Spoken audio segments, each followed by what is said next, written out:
Okay, so now we're going to look at a finite horizon game with alternating offers. And it's a game where you have two players. Player one makes an offer, and then player two has the option to either accept or reject that offer. And if he accepts, then the game ends. If he rejects, then player two gets to make an offer, and player one then gets to either accept or reject, and so on and so forth. So finite horizon means that there are a finite number of stages to the game, and later on we're going to look at an infinite horizon game where the number of stages to the game are infinite. So for now, suppose that each player I regards the outcome in which he receives all of the pi after t periods of delay as equivalent to the outcome in which he receives the fraction delta it of the pi immediately, right? So player one and player two are splitting a pi, and player one makes an offer about how much of the pi he's going to give player two, and player two then either accepts the offer or comes up with a counter offer with how they expect the pie to be split. So suppose that each player I regards the outcome or considers the outcome in which they receive all of the pi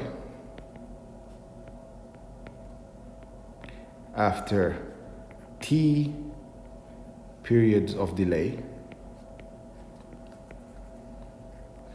So if player one makes an offer and player two rejects and they go to the next period, that's 1 period of delay. So after t periods of delay, as equivalent to the outcome in which she receives the fraction,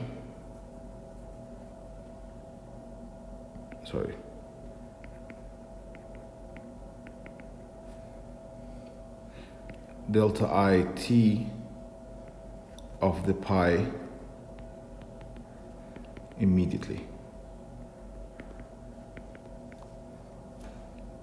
where delta I is between 1 and 0 for I equals 1 and 2. So delta I is the discount rate for player I. So delta I for I 1 and 2 is there's discount rates for players 1 and 2. And so what this is saying is that each player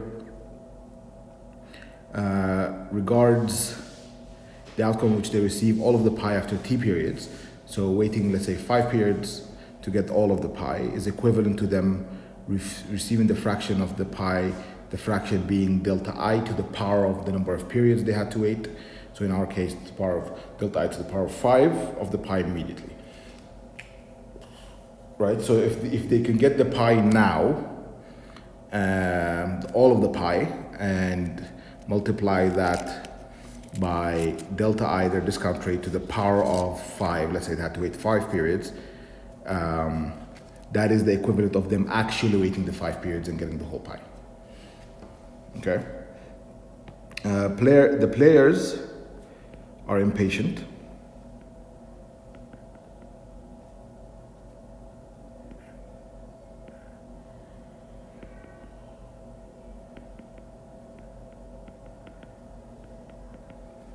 Which means that they discount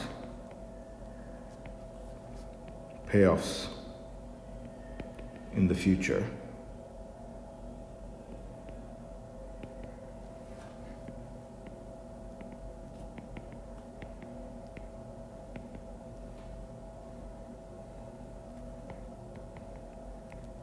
which are later periods by the factor delta. per period. Right? And hence why here delta I is raised to the power t, because it's the factor delta per period. So if you have to wear 2 periods, then you're going to multiply delta by itself. So it's going to be delta squared. So a quick note on what the discount factor is. So discount factor delta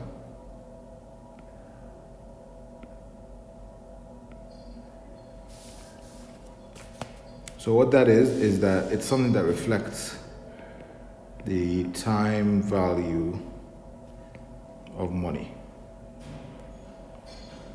For example, $1 received at the beginning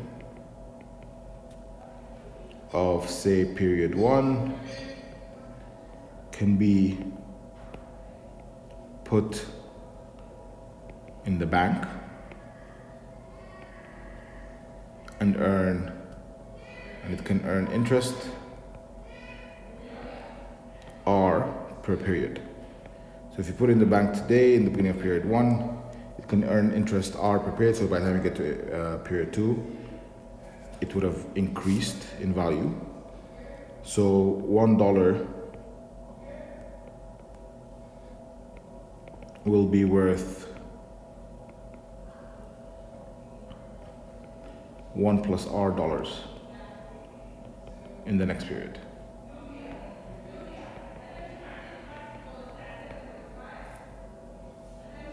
Okay? Therefore,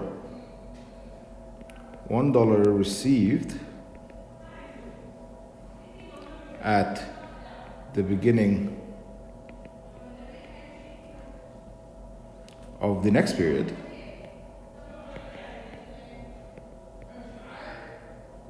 is actually worth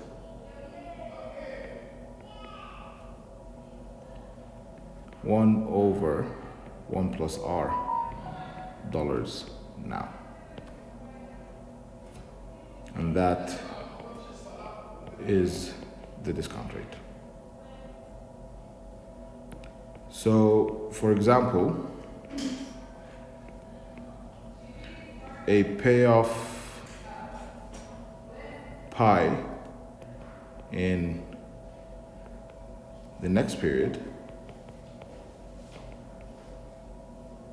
is worth delta pi now, and a payoff pi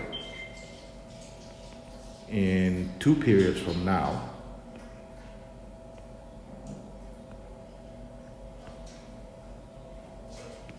is worth delta squared pi, and so on and so forth.